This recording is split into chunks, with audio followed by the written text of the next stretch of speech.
Hello everyone and welcome. In this short video, which is actually a time-lapse from a project that I've done recently, I'll try to demonstrate the entire process of the shower pan repair that involves removing either one or two rows of tiles.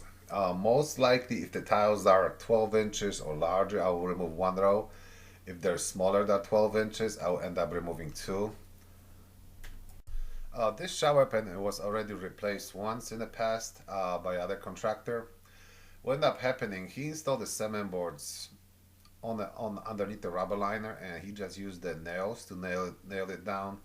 What ended up happening, the nails got loose and then end up puncturing the liner, because basically he's supposed to build a pre-slope instead of just nailing the cement boards down. In order to strengthen the floor a little bit, I coated the entire area with the anti-fracture thin set. Then I installed a new piece of cement board on top of it, and then I was able to build the pre-slope.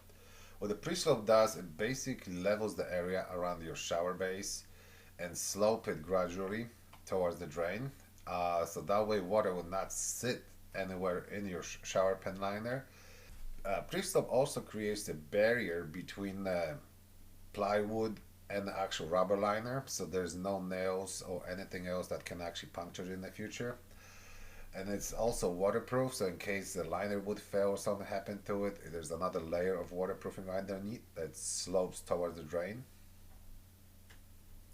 After installing the pre-slope and waterproofing, I was able to install the rubber pan liner, then installing cement boards on the wall and waterproofing them, and then building the shower pan that's about 2 inches thick and it slopes towards the drain.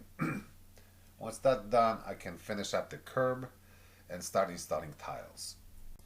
One problem that I ran into when I was building a curb was that the entire bathroom floor was off about an inch. So in order to level that curb, I wasn't able to reuse that shower door.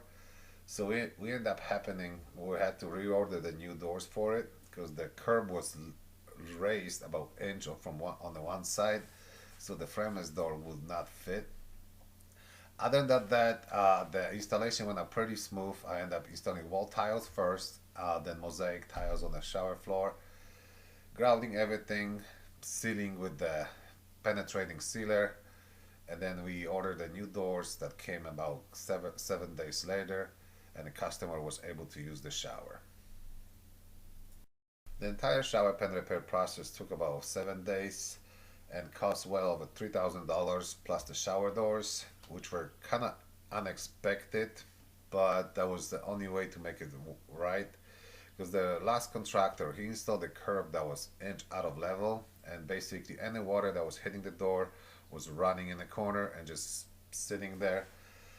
And then he had the same problem with the liner. There was water always sitting in that corner because he didn't level the base underneath the shower pan liner.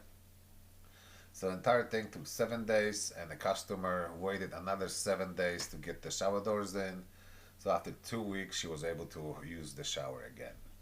So in case your shower pan is leaking, just give us a call. It's 404-918-5955.